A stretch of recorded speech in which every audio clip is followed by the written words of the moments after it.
Hello and welcome back. In this video, we discuss about force vectors and its representation.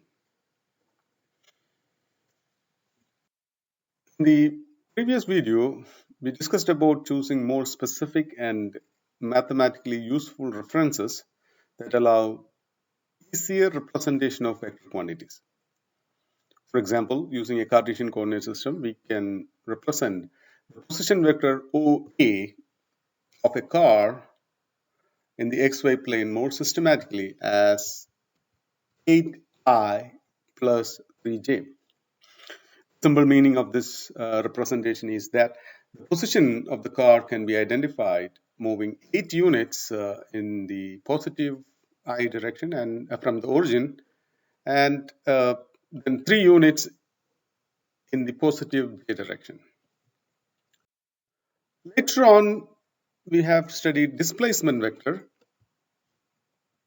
that represent changes in position vector of an object when it is moved from one location to another. In this case, it is from A to B. By definition, it is a vector difference between position vectors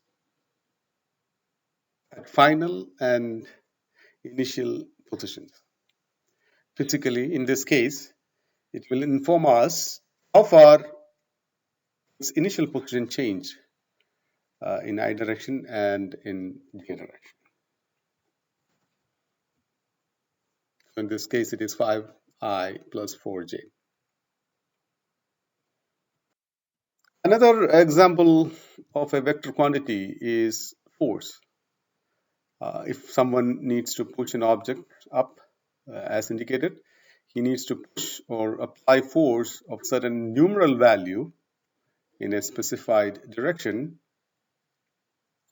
In this case, we say that the quantity force is a vector. But as discussed previously, in case of position vectors and displacement vectors, this vector quantity can also be represented more concisely using a coordinate system with the basis vector.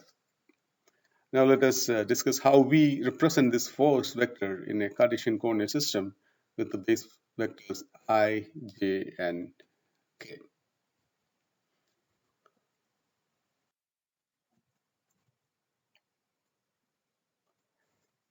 So in this case, as indicated, the force vector F is represented as a directed line segment having a magnitude of 1000 Newton, and it is directed 60 degrees from the vertical axis.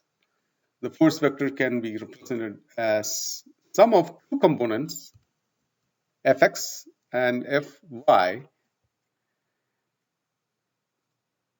acting respectively in minus I direction. So this Fx is acting in the minus I direction and Fy is acting in the positive j direction. So we can represent the force vector, which is acting 1000 Newton, acting 60 degree to the vertical, is same as Fx in negative I direction plus Fy in positive j direction. So finally we can write F vector as Fx plus Fx in the minus I direction plus Fy in the j direction. Note that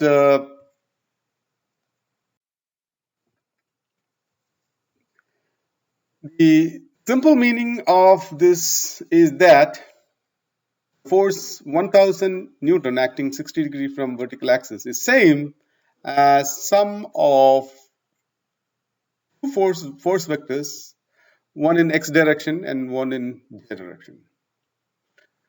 Note that when we find magnitude and direction of these force vector using vector analysis, we can find that it is same. It has a magnitude of 1000 Newton and angle 30 degree, which is similar to what we have earlier. So we use a simple trigonometry relations for that. This is 1000 Newton to magnitude and which is 60 degree from this axis.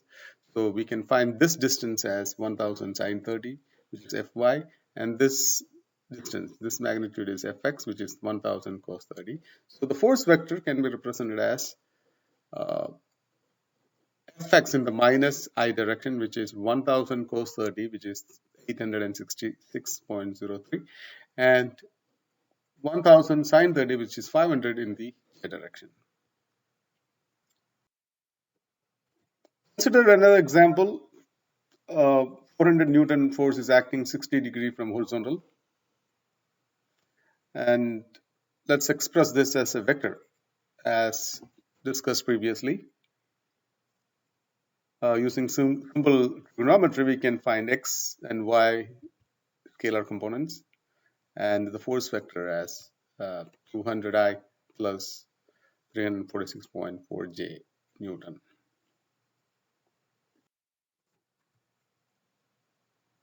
A block of 15 kilogram is resting on a table. Express this force due to gravity, which is a weight, as a vector. And since the weight is acting, weight is mass times gravity, which is acting in the minus j direction, the force due to gravity is minus 147 Newton, which is acting in minus j direction. So we write it as weight vector, weight, which is a force, which is equal to minus 147 J. We can also say that the normal reactive force R, which is equal and opposite, will be represented as 147 J, which is in the upward direction.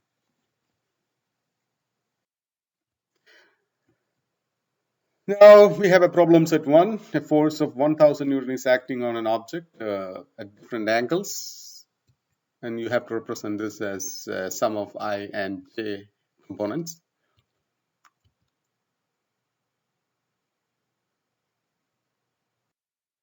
And problem set 2, a force which is having I and J components are given.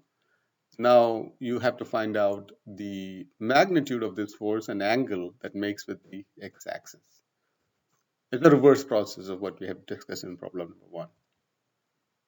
Okay, so that's the problem set 2. And the final problem set, which is a block of mass of 15 kilogram is resting on an inclined surface as shown in the figure. Express this force due to gravity as a vector.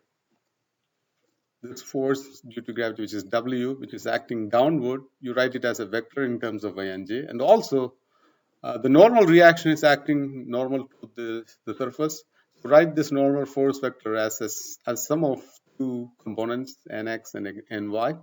And also write Fr, which is acting parallel to the surface, as a sum of two forces, which is Fry and Frx.